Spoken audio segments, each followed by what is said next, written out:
নমস্কার বন্ধুরা, আমি আজকে আরেকটি নতুন ভিডিও নিয়ে চলে এসেছি সয়াবিন আলুর তরকারি।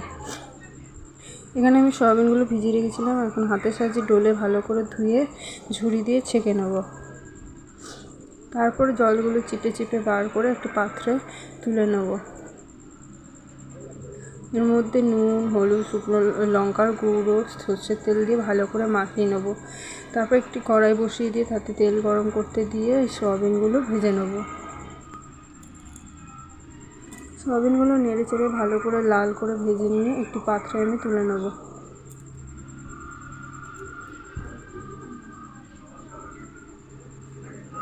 আবার ওই কড়াইটি বসিয়ে ওতে তেল গরম করতে দিয়ে আলুগুলো ভেজে নেব।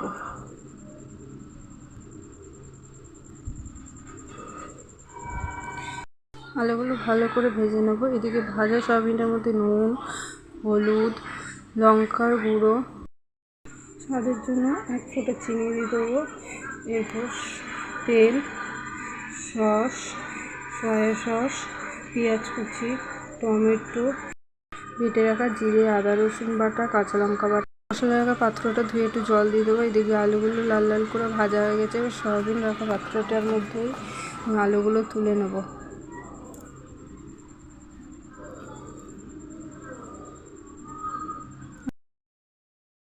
আলুগুলো তোলা হয়ে গেছে। এবার ওই কড়াইয়ের মধ্যে একটু তেল দিয়ে ফোড়ন দিয়ে দেবো, গোটা জিরে, শুকনো লঙ্কা,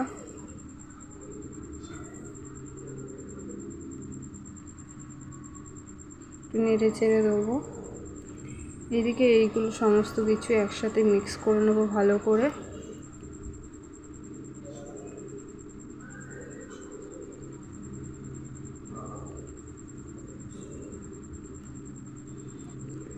সমস্ত কিছু ভালো করে মিক্স করা হয়েছে। এদিকে ফোড়নটাও ভাজা হয়ে গেছে।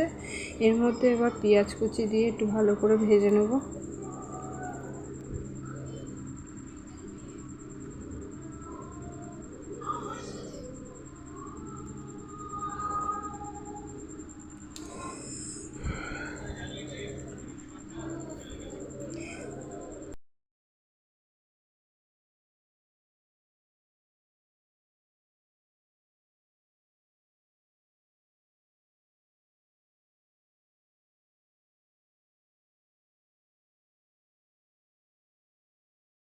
পেঁয়াজটা ভালো করে ভাজা হয়ে গেছে। এবার এর মধ্যে আলু সয়াবিনটা দিয়ে দেবো, দিয়ে নেড়ে ছেড়ে দেবো।